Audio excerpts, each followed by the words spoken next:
श्रीकृष्णं शरणं मम। श्रीकृष्णं शरणं मम। बोलो पुरुषोत्तम मास की जय। श्री कृष्ण भगवान की जय। आज हम आपको सुनाने जा रहे हैं पुरुषोत्तम मास के 10वें अध्याय की कथा। तो चलिए बिना देर किए शुरू करते हैं श्री कृष्ण का नाम लेकर 10वें अध्याय की कथा। ऋषियों ने विनय पूर्वक सूत जी से कहा, हे तपोनिधि, उन महाक्रोधियों परम तपस्वी मुनि दुर्वासा जी ने उस ब्राह्मण कन्या से क्या कहा, वह सब हमें सुनाइए। सूत जी ने कहा, कृपालु मेधावी ऋषि ने ब्राह्मण पुत्री के दुख निवारणार्थ जो कहा वह इस प्रकार है।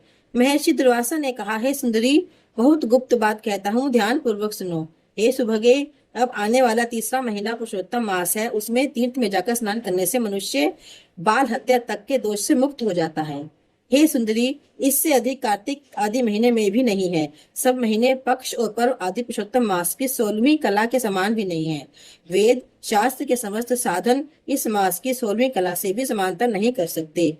हे सुंदरी, गंगा में 12,000 वर्ष तक, गोदावरी में एक समय के स्नान तथा सिंह के बृहस्पति में एक बार स्नान करने से जो फल प्राप्त होता है, वही फल किसी भी स्थान पर एक बार स्नान करने से इस मास में प्राप्त हो जाता है। इस मास में दान, तप, जप आदि करने से मनोकामना पूर्ण होती है। इसलिए श्री कृष्ण के प्रिय इस मास का तुम भी सेवन करके अपनी मनोकामना पूर्ण करो। हे सुभगे, मैं भी इस पुरुषोत्तम मास का सेवन करता हूँ, अतः तुम भी इसका सेवन करो।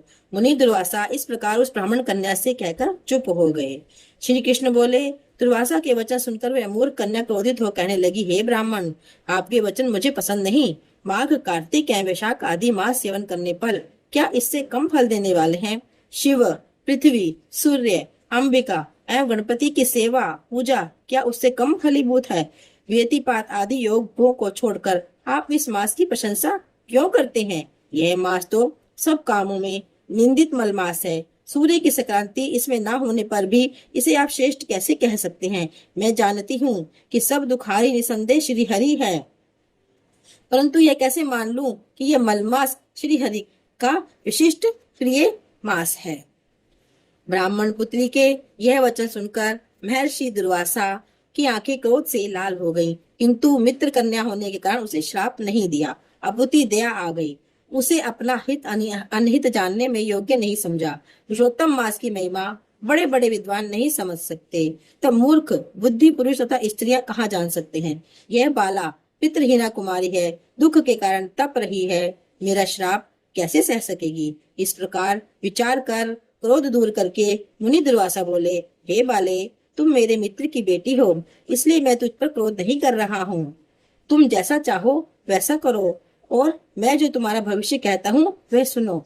तुमने पुरुषोत्तम मास का जो निरादर किया है, उसका दंड इस जन्म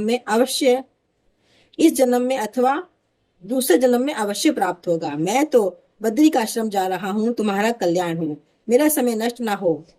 होनहार शुभाशुभ को कौन मिटा सकता है? इतना कहकर दुर्वासा मुनि वहां से उसी समय चले गए, और वह कन्या पुरुषोत्तम मास की बुराई करने के कारण तेजहीन हो गई। तब बहुत देर तक कन्या ने सोच विचार कर शीघ्र प्रसन्न होने वाले भगवान शिव जी को प्रसन्न करने का निश्चय किया। यह निश्चय करके मेधावी की पुत्री ने उम्र तपस्या करने का विचार किया। सूत जी बोले, इस प्रकार उसने महामुनि के वचन का निरादर किया और बहुत फल देने वाले लक्ष्मीपति और सावित्री, ब्रह्मा आदि का पूजन त्याग केवल पार्वती पति शंकर जी की आराधना करने लगी। बोलो पुरुषोत्तम मास की जय। अब आगे की कथा हम आपको पुरुषोत्तम मास के अगले अध्याय में सुनाएंगे। तो आज है एकादशी, तो पुरुषोत्तम मास की जो अगली कथा है वो एकादशी की कथा है। चलिए